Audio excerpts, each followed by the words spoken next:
Disclaimer. नमस्कार मित्रों, स्वागत है आपका कहानी तेज हिंदी चैनल पर। यहाँ हर कहानी आपको एक नई कल्पना की उड़ान और भावनाओं की गहराई में ले जाती है। हमारे चैनल पर सुनाई जाने वाली सभी कहानियाँ केवल मनोरंजन और सीख के उद्देश्य से प्रस्तुत की जाती हैं। इन कहानियों में दिखाए गए पात्र, स्थान, घटनाएं और संस्थाएं पूरी तरह काल्पनिक है। यदि किसी नाम, जगह या समुदाय से कोई समानता नजर आए, तो वह मात्र संयोग है।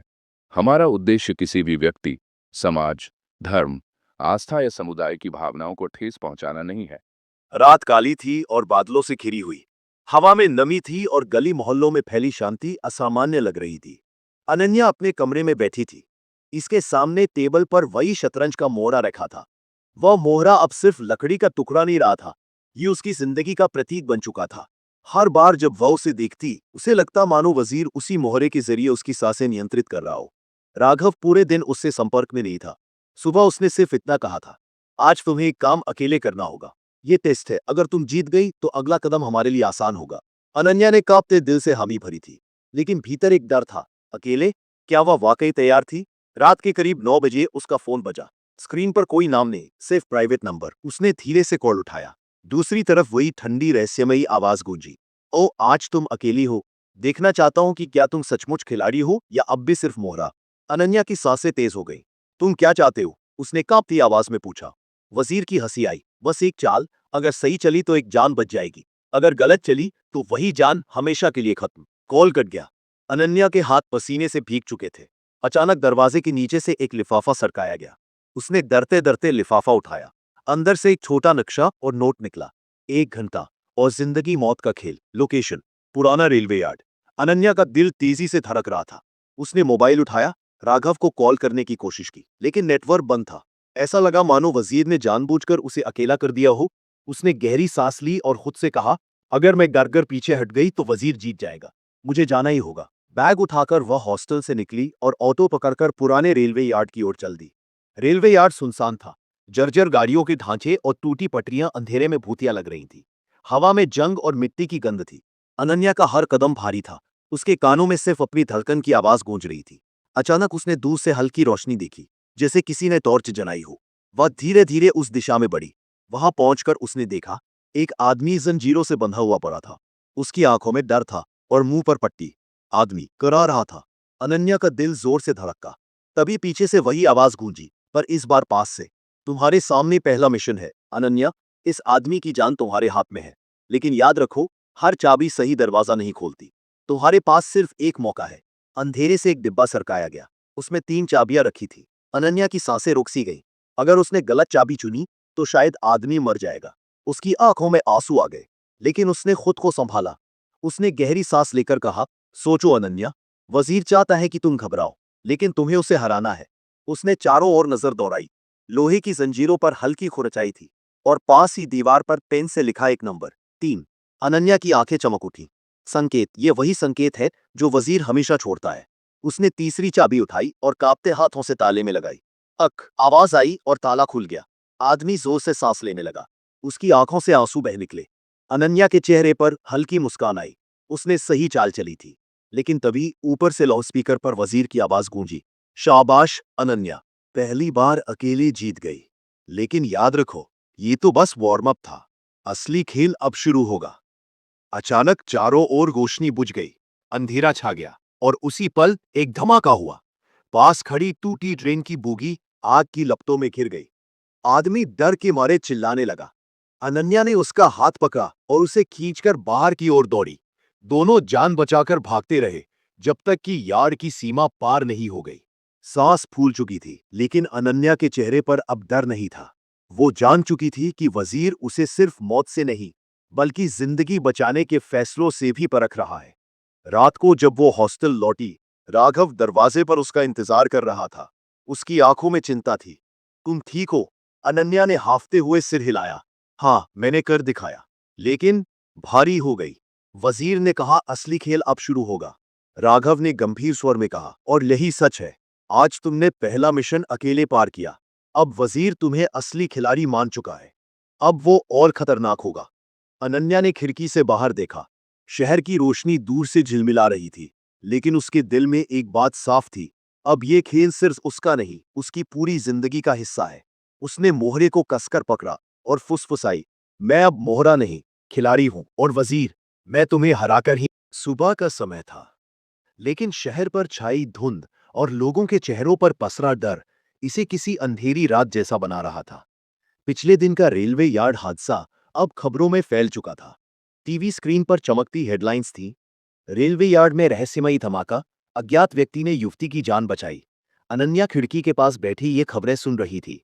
उसके हाथ में वही शतरंज का मोहरा था, लेकिन आज वह उसे घूरते हुए कुछ और महसूस कर रही थी। अब यह सिर्फ डर का प्रतीक नहीं रहा, बल्कि एक चुनौती थी जिसे उसे हर हाल में स्वीकारना था। दरवाजे पर दस्तक हुई। राघव अंदर आया, चेहरा गंभीर। अनन्या, आज शहर में कुछ बड़ा होने वाला है। मुझे खबर मिली है कि वजीर पहली बार भीड़ को निशाना बनाने वाला है। अनन्या का दिल धक से रह गया। भीड़? मतलब मासूम लोग? राघव ने सिर हिलाया। हाँ, और ये उसकी नई चाल है। वो चाहता है कि पूरा शहर डर की गिरफ्त में आ जाए, ताकि हर इंसान को महसूस हो कि वो उसकी बिसात पर रखा हुआ मोहरा है। अनन्या ने मोहरे को कसकर पकड़ लिया। तो हमें उसे रोकना होगा, लेकिन कैसे? राघव ने उसके सामने नक्शा फैलाया।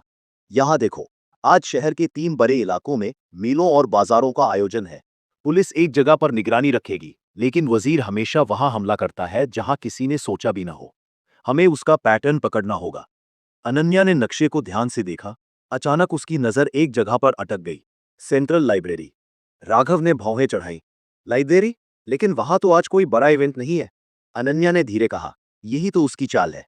सब सोचेंगे कि भीड़ वाली जगह पर हमला होगा, लेकिन वो वहां वार करेगा जहां कोई उम्मीद नहीं करता। और लाइब्रेरी में आज बच्चों की स्पेशल वर्कशॉप है, वहां दर्जनों मासूम होंगे। राघव ने उसकी आंखों में देखा। तुम्हारा अंदाजा सही भी हो सकता है। ठीक है, हम वहीं चलते हैं। सेंट्रल लाइब्रेरी तक पहुंचते पहुंचते दोपहर हो चुकी थी। बाहर शांति थी, बच्चे अंदर किताबों के साथ खेल रहे थे। लेकिन अनन्या का दिल किसी अजीब आशंका से धड़क रहा था। उसने चारों ओर नजर दौड़ाई। तभी उसकी नजर एक अलमारी के नीचे पड़े छोटे पैकेट पर गई। पैकेट पर वही शतरंज का निशान बना था। उसका गला सूख गया। राघव, उसने धीमी आवाज में कहा। राघव ने पैकेट उठाया। खोलते ही उसमें से एक टाइमर वाली डिवाइस और एक नोट निकला। प्यादे हमेशा पहले बलिदान होते हैं। अगर तुम खिलाड़ी हो तो देखो कि किसकी बारी है। Time 20 minute. अनन्या के पैरों तले जमीन खिसक गई। मतलब यह बम है और सिर्फ 20 मिनट बचे हैं। राघव ने तुरंत डिवाइस को देखा। हाँ, और वजीर ने इसे बच्चों के बीच रखा है ताकि तुम्हारे फैसले का बोझ और बढ़ जाए। यह खेल उसके लिए सिर्फ मौत नहीं, बल्कि तुम्हारे दिल की परीक्षा भी है। अनन्या की आंखों में आंसू आ गए। ये निर्दोष बच्चे, अगर कुछ हो गया तो? राघव ने उसके कंधे पर हाथ रखा। शांत रहो, सोचो। वजीर हमेशा संकेत छोड़ता है, शायद इस बार भी। अनन्या ने पैकेट को ध्यान से देखा। उसमें 3 तार थे, लाल, नीला और हरा, और डिवाइस के ऊपर हल्के से खुदा हुआ एक अंक 2। उसने फुसफुसाया, 2 मतलब दूसरा तार। राघव ने कहा, लेकिन अगर ये ट्रैप हुआ तो? अनन्या ने गहरी सांस ली। वो हमेशा डराने के लिए पहेली छोड़ता है, लेकिन मुझे भरोसा करना होगा। उसने कांपते हाथों से नीला तार पकड़ा। दिल धड़कनों से बाहर आने को था। स्नैप! तार कटते ही टाइमर रुक गया। अनन्या जमीन पर बैठ गई, पसीने से लथपथ। बच्चों की जान बच गई थी। लेकिन तभी लाउडस्पीकर पर वजीर की आवाज गूंजी। बहुत अच्छा अनन्या, तुमने फिर एक चांस सही चली। लेकिन याद रखो, शतरंज का खेल सिर्फ मोहरे बचाने के लिए नहीं होता। कभी कभी प्यादे कुर्बान करने पड़ते हैं, और तुम्हारे अतीत का एक प्यादा अब सामने आने वाला है। आवाज गायब हो गई। अनन्या ने कांपते हुए राघव से कहा, अतीत का प्यादा? वो किसकी बात कर रहा है? राघव की आंखों में एक साया साया। उसने धीरे कहा, अनन्या, शायद अब समय आ गया है कि तुम अपने अतीत की सच्चाई जानो। तुम्हारे पिताजी की मौत वो एक हादसा नहीं थी, वजीर उससे जुड़ा हुआ है। अनन्या के पैरों तले जमीन खिसक गई। क्या? पापा और वजीर? राघव ने उसकी आंखों में गहराई से देखा। हाँ, और यही राज इस खेल की असली वजह है। अनन्या के हाथ से मोहरा गिर गया। अब ये खेल सिर्फ शहर को बचाने का नहीं, बल्कि उसके अपने खून का रिश्ता था। रात गहरी हो चुकी थी। हॉस्टल के कमरे में सिर्फ टेबल लैंप जल रहा था।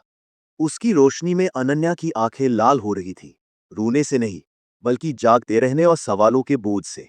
राघव के शब्द उसके कानों में गूंज रहे थे। तुम्हारे पिताजी की मौत वो हादसा नहीं था, वजीर उससे जुड़ा हुआ है। उसके दिल की धड़कनें और तेज हो गई। बचपन की यादें उसके सामने घूम गई। पापा की हंसी, उनके साथ बिताए पल, और फिर अचानक वो दिन जब खबर आई थी कि एक सड़क हादसे में उनकी जान चली गई। लेकिन अब शक की दीवारें गिर रही थी। अनन्या ने कांपते हुए आवाज में राघव से पूछा, सच बताओ, मेरे पापा के साथ क्या हुआ था? राघव कुछ पल खामोश रहा, शब्दों को ढूंढ रहा हो। फिर बोला, अनन्या, तुम्हारे पापा ईमानदार अफसर थे। उन्होंने कई गलत काम करने वाले लोगों के खिलाफ आवाज उठाई थी। उसी दौरान वजीर नाम का रहस्यमयी खिलाड़ी सामने आया। कहा जाता है कि तुम्हारे पापा उसकी असली पहचान तक पहुंच चुके थे, और फिर अचानक उनका एक्सीडेंट हुआ। अनन्या की आंखें भर आई। मतलब वो एक्सीडेंट नहीं, मर्डर था? राघव ने गहरी सांस ली। हाँ, और मुझे शक है कि तुम्हारे पापा ही वजीर का पहला शिकार बने थे। तभी से वो खेल शुरू हुआ जो अब तुम्हें अपनी गिरफ्त में ले चुका है। कमरे में सन्नाटा छा गया। बाहर बारिश की बूंदें टपक रही थी, लेकिन अंदर अनन्या के दिल में तूफान मच चुका था। तभी अचानक मोबाइल पर मैसेज आया। स्क्रीन पर सिर्फ एक लाइन थी, सच जानना है तो कल रात पुरानी फैक्ट्री में आओ। वहां तुम्हें वो फाइल मिलेगी जिसमें तुम्हारे पापा की मौत का पूरा राज लिखा है। नीचे एक शतरंज का निशान बना हुआ था। अनन्या की आंखों में आंसू और आग दोनों थे। ये उसकी चाल है, लेकिन मैं पीछे नहीं हटूंगी। राघव ने कहा, यह खतरा है, वो तुम्हें फंसाना चाहता है। अनन्या ने दृढ़ आवाज में कहा, शायद, लेकिन अब ये खेल सिर्फ उसका नहीं है, ये मेरा भी है। अगर सच पापा से जुड़ा है तो मुझे इसे जानना ही होगा। पुरानी फैक्ट्री शहर के किनारे पर खड़ी थी। टूटी दीवारें, जंग लगे गेट और अंधेरे में डूबी खामोशी। अनन्या ने अपना बैग कसकर पकड़ा और भीतर कदम रखा। राघव दरवाजे पर रुका। सावधान रहना, मैं बाहर रहूंगा, अगर कुछ हुआ तो तुरंत बुलाना। अनन्या ने सिर हिलाया और अंधेरे गलियारों में आगे बढ़ी। अचानक टॉर्च की रोशनी दीवार पर पड़ी। सामने एक पुरानी मेज पर एक फाइल रखी थी। फाइल पर धूल जमी हुई थी और ऊपर वही शतरंज का निशान। अनन्या ने कांपते हाथों से फाइल खोली। भीतर पन्नों पर उसके पापा की जांच रिपोर्ट थी। उसमें लिखा था, अफसर अजय वर्मा ने भ्रष्टाचार और माफियाओं के खिलाफ सबूत जुटाए। उनकी फाइल में डब्ल्यू नाम का शख्स बार बार आया। माना जाता है कि यही डब्ल्यू बाद में खुद को वजीर कहने लगा। आगे पढ़ते हुए उसकी आंखें चौड़ी हो गईं। 24 मार्च की रात अजय वर्मा की कार ब्रेक फेल होने से हादसे का शिकार हुई। जांच में साबित हुआ कि ब्रेक जानबूझकर काटे गए थे। अनन्या की सांस रुक सी गई। पन्ने उसके हाथ से कांपते हुए गिर गए। मतलब पापा को मारा गया था। तभी अंधेरे में वही ठंडी आवाज गूंजी, सही पढ़ा तुमने अनन्या, तुम्हारे पापा ने मुझे रोकने की कोशिश की थी, लेकिन शतरंज में प्यादे हमेशा पहले मरते हैं। अनन्या ने चारों ओर देखा। अंधेरे से परछाइयां हिल रही मार दिया, और अब मुझे इस खेल में फंसा रहे हो। लेकिन सुन लो वजीर, अब मैं मोहरा नहीं हूं, मैं खिलाड़ी हूं, और ये खेल मैं खत्म करूंगी। अंधेरे से हंसी की आवाज आई, देखेंगे अनन्या, देखेंगे। लेकिन याद रखना, प्यादे सिर्फ शुरुआत है। अगली बारी वजीर की नहीं तुम्हारी होगी। आवाज गायब हो गई। अनन्या वही खड़ी रह गई, हाथ में फाइल और दिल में जलता बदले का अंगारा। उसकी आंखों से आंसू बह रहे थे, लेकिन अब वो कमजोरी के नहीं थे, वो प्रतिज्ञा के थे। उसने फाइल को सीने से लगाया और फुसफुसाई, पापा, अब ये खेल मैं आपके लिए खेलूंगी, और वजीर, तुम्हारा अंत अब मेरे हाथों लिखा जाएगा। रात देर तक अनन्या सो नहीं पाई। उसके सामने फैक्ट्री से मिली फाइल पड़ी थी। पन्नों पर पापा का नाम, उनके संघर्ष और अंत में उनकी दर्दनाक मौत की सच्चाई। हर शब्द उसके दिल पर हथौड़े की तरह गिर रहा था। लेकिन इस बार आंसू नहीं निकले। उसकी आंखों में अब सिर्फ एक चिंगारी थी, बदले की। सुबह होते ही उसने राघव को बुलाया। राघव आते ही बोला, तुम ठीक हो? कल रात बहुत खतरनाक था। अनन्या ने ठंडी आवाज में कहा, खतरा तो हर रोज है राघव, लेकिन अब मैं सिर्फ डरकर जीने वाली नहीं हूं। अब मैं खेलूंगी, उसी की तरह। राघव ने उसकी आंखों में कुछ नया देखा, एक दृढ़ता, एक आग। तुम कहना क्या चाहती हो? अनन्या ने फाइल उठाई। वजीर हमें हमेशा अपने मोहरे मानता है। वो चाल चलता है और हम बचने की कोशिश करते हैं। अब हमें चाल चलनी होगी। हमें उसे उसकी ही बिसात पर फंसाना होगा। राघव मुस्कुराया, तो आखिरकार तुम खिलाड़ी बन ही गई। अनन्या ने सिर हिलाया, हाँ, और पहला कदम होगा उसके पैटर्न को तोड़ना। वो हमेशा हमें डराने के लिए संकेत छोड़ता है। हमें वही संकेत उसके खिलाफ इस्तेमाल करने होंगे। शाम तक दोनों शहर के पुराने रिकॉर्ड्स और कैमरा फुटेज खंगालने लगे। हर हमले से पहले वजीर किसी न किसी तरह से शतरंज का निशान छोड़ता था। कभी दीवार पर, कभी कागज पर, कभी खून से लिखा हुआ। अनन्या ने नक्शे पर सारे घटनास्थल चिह्नित किए। देखो, हर बार वो ऐसी जगह चुनता है जो किसी न किसी प्रतीक से जुड़ी हो। जैसे रेलवे यार्ड, जहां डिब्बे लाइन में खड़े थे, बिल्कुल प्यादों की तरह। लाइब्रेरी, जहां ज्ञान की किताबें थी, मानो दिमाग की बिसात, और पापा की मौत, कार के ब्रेक जो खेल को रोक देते हैं। ये सब संयोग नहीं है। राघव ने आश्चर्य से कहा, मतलब अगला हमला भी किसी प्रतीक पर होगा? अनन्या ने दृढ़ता से कहा, हाँ, और हमें पहले से तैयार रहना होगा। इसी बीच टीवी स्क्रीन पर अचानक ब्रेकिंग न्यूज चली। शहर के सबसे पुराने थिएटर रॉयल प्लाजा में कल एक विशेष नाटक का आयोजन। भीड़ की संभावना। अनन्या का दिल धड़क उठा। उसने धीरे कहा, थिएटर रॉयल प्लाजा, ये जगह हमेशा खेल और नाटक का प्रतीक रही है। यही उसकी अगली चाल होगी। राघव ने उसकी ओर देखा। तुम्हें पक्का यकीन है? अनन्या ने आंखों में चमक के साथ कहा, इस बार नहीं चूकूंगी। थिएटर लोगों से भरा हुआ था। चारों ओर हंसी खुशी का माहौल था। किसी को अंदाजा भी नहीं था कि मौत की छाया उनके ऊपर मंडरा रही है। अनन्या और राघव भीड़ में घुल मिलकर बैठे थे। अनन्या की कान हर हल्की आवाज पर चौकस थे। अचानक उसने देखा, स्टेज के पर्दे पर हल्की रोशनी पड़ी और वहां एक चौक से खींचा गया शतरंज का घोड़ा दिखाई दिया। अनन्या फुसफुसाई, राघव, यही है घोड़ा, मतलब नाइट। उसकी चाल हमेशा टेढ़ी होती है। वो सीधा वार नहीं करेगा। हमें अप्रत्याशित जगह देखनी होगी। तभी बिजली झपकी और थिएटर अंधेरे में डूब गया। लोगों में हलचल मच गई। उसी वक्त स्टेज के ऊपर से एक भारी झूमर गिरने लगा, सीधे दर्शकों पर। अनन्या चीख उठी, सावधान। वो दौड़कर आगे बढ़ी और लोगों को धक्का देकर हटाया। झूमर जमीन पर गिरते ही टुकड़े टुकड़े हो गया। चीखें गूंज उठी, लेकिन असली वार अभी बाकी था। अचानक साइड दरवाजे से धुआं फैलने लगा। भीड़ घबराकर इधर उधर भागने लगी। राघव ने मास्क पहने एक आदमी को देखा। वो भीड़ की तरफ नहीं भाग रहा था, बल्कि सीधे पीछे के कमरे की ओर जा रहा था। अनन्या, आओ, राघव चिल्लाया और दोनों उसके पीछे दौड़े। पीछे का कमरा अंधेरा और वीरान था। फर्श पर वही शतरंज का निशान था। अचानक स्पीकर से वजीर की ठंडी आवाज गूंजी, बहुत बढ़िया अनन्या, तुम हर बार मेरी चाल समझ लेती हो, लेकिन भूल जाती हो घोड़े की चाल कभी सीधी नहीं होती। असली निशाना वो नहीं था जो तुमने सोचा। अनन्या की आंखें फैल गईं। मतलब? वजीर हंसा, धीर तो सिर्फ शोर है, असली खेल तुम्हारे लिए है। और तभी कमरे की छत से रस्सी से बंधा एक पुतला नीचे गिरा। उसके गले पर नाम लिखा था, राघव। अनन्या के दिल की धड़कन थम गई। वजीर ने साफ कर दिया था, अब खेल सिर्फ शहर का नहीं, बल्कि उसके अपने करीबियों का था। राघव ने उसकी आंखों में देखा, अब ये हम दोनों के बीच की लड़ाई है, और शायद मैं ही उसका अगला निशाना हूं। अनन्या के सीने में आग भड़क उठी। नहीं, वो तुम्हें छू भी नहीं पाएगा। मैं कसम खाती हूं राघव, अब ये खेल मैं खत्म करूंगी। तुम्हारे लिए, पापा के लिए, और इस शहर के लिए। अगले एपिसोड। थिएटर में फैला धुआं धीरे धीरे साफ हो रहा था, लेकिन अनन्या का दिल अभी भी धड़कनों की जंजीरों में जकड़ा था। उसके सामने जमीन पर गिरा पुतला पड़ा था, गले पर लिखा नाम, राघव। अनन्या ने कांपती आवाज में कहा, ये सच नहीं हो सकता, ये सिर्फ धमकी है ना? राघव ने गहरी सांस ली। अनन्या, ये सिर्फ धमकी नहीं है, ये वजीर का ऐलाने जंग है। अब उसका अगला शिकार मैं हूं। अनन्या की आंखें भीग गईं, लेकिन उनमें डर नहीं था, सिर्फ गुस्सा। उसने पुतले को पैरों से धकेलते हुए कहा, नहीं, वो तुम्हें छू भी नहीं पाएगा। अगर उसने पापा को छीन लिया, तो अब मैं किसी और को खोने नहीं दूंगी। राघव उसके पास आया, उसके कांपते हाथ थामे। अनन्या, मुझे नहीं पता ये खेल कहां खत्म होगा, लेकिन एक बात जान लो, तुम अकेली नहीं हो। जब तक मैं हूं, तुमसे कोई तुम्हारी चाल छीन नहीं सकता। उस पल में दोनों के बीच कुछ अनकहा सा जुड़ गया। डर, गुस्सा और भरोसे का रिश्ता। पुलिस और मीडिया थिएटर की घटना को आतंकी हरकत बता रहे थे, लेकिन अनन्या जानती थी ये किसी आतंकी का काम नहीं, ये वजीर का खेल था।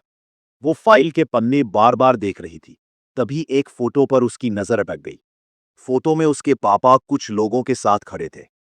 एक चेहरा उसने पहचान लिया। वो राघव के पुराने केस का साथी अफसर था। ये कौन है? अनन्या ने फोटो राघव को दिखाया। राघव ने चौंकते हुए कहा, ये इंस्पेक्टर रणवीर, कई साल पहले माफियाओं के खिलाफ गुप्त ऑपरेशन चला रहा था, लेकिन एक दिन अचानक गुम हो गया। पुलिस ने मान लिया कि वो मारा गया। अनन्या की आंखों में चमक आ गई। मतलब, हो सकता है कि वो जिंदा हो, और अगर वो जिंदा है तो शायद पापा की मौत और वजीर के बारे में सब जानता हो। राघव ने धीरे से कहा, हो सकता है, लेकिन अगर रणवीर जिंदा है तो वो अब तक सामने क्यों नहीं आया? अनन्या ने दृढ़ता से कहा, शायद डर की वजह से, या शायद वो खुद इस खेल का हिस्सा हो। राघव घर से बाहर गया था। अनन्या अकेली कमरे में बैठी थी कि अचानक मोबाइल पर वीडियो कॉल आया। स्क्रीन पर मास्क पहना हुआ चेहरा दिखा, वही वजीर। उसकी आवाज ठंडी और गूंजती हुई थी। अनन्या, तुमने अच्छा किया कि मेरे संकेत पकड़ लिए, लेकिन भूल गई कि शतरंज में खिलाड़ी जितना भी चालाक हो, अगर वो अपने राजा को बचा ना पाए तो खेल खत्म हो जाता है। तुम्हारा राजा है राघव, और वो अब मेरे निशाने पर है। अनन्या ने गुस्से से कहा, अगर तुम में हिम्मत है तो सामने आओ। छुपकर धमकियां देने से तुम खिलाड़ी नहीं, कायर कहलाओगे। वजीर ने हंसते हुए कहा, सही कहा, पर याद रखो, असली खिलाड़ी कभी खुद बिसात पर नहीं उतरता, वो मोहरों से खेलता है, और तुम्हारे करीब का एक मोहरा अब मेरे साथ है। वीडियो कट गया। अनन्या का दिमाग सन्न रह गया। मेरे करीब का कोई कौन हो सकता है? राघव अपनी गाड़ी से लौट रहा था। अचानक उसकी गाड़ी का ब्रेक काम करना बंद कर दिया। गाड़ी तेजी से सड़क पर दौड़ रही थी। राघव ने पूरी ताकत से स्टीयरिंग संभालने की कोशिश की, लेकिन गाड़ी नियंत्रण से बाहर थी। उसके दिमाग में सिर्फ अनन्या की छवि घूम रही थी। नहीं, अभी नहीं, मुझे उसे अकेला छोड़कर नहीं जाना। आखिरी पल में उसने गाड़ी को मोड़ते हुए एक पेड़ से टकरा दिया। जोरदार धमाका हुआ। अनन्या ने दूर से यह आवाज सुनी और दौड़ पड़ी। कुछ ही देर में वो हादसे की जगह पर पहुंची। गाड़ी धुएं से भर चुकी थी। राघव। वो चीख उठी और दौड़कर दरवाजा खोला। राघव जख्मी था लेकिन जिंदा। उसने मुश्किल से आंखें खोलकर कहा, ये वजीर का काम है। उसने ब्रेक। अनन्या ने उसके होठ पर हाथ रख दिया। कुछ मत कहो, मैं तुम्हें कुछ नहीं होने दूंगी। उस पल अनन्या के दिल में एक और प्रतिज्ञा जन्म ले चुकी थी। अब ये सिर्फ पापा या शहर का खेल नहीं था, अब ये उसके और राघव के रिश्ते का भी सवाल था। अस्पताल में जब राघव बेहोश था, तभी किसी ने अनन्या के हाथ में एक चिट्ठी थमा दी और भीड़ में गुम हो गया। चिट्ठी में लिखा था, अगर सच जानना चाहती हो तो कल रात पुराने मंदिर के पीछे आओ। मैं रणवीर हूं, तुम्हारे पापा का साथी, और मेरे पास वो राज है जो तुम्हारी जिंदगी बदल देगा। अनन्या की आंखें चौड़ी हो गई। रणवीर जिंदा है, लेकिन उसके मन में सवाल गूंजा, क्या वो सच में पापा का साथी है या वजीर का नया मोहरा? अगर आपको हमारी कहानी अच्छी लगी हो तो वीडियो को लाइक करें, दोस्तों के साथ शेयर करें और ऐसी ही नई कहानियां सुनने के लिए चैनल को सब्सक्राइब करना न भूलें।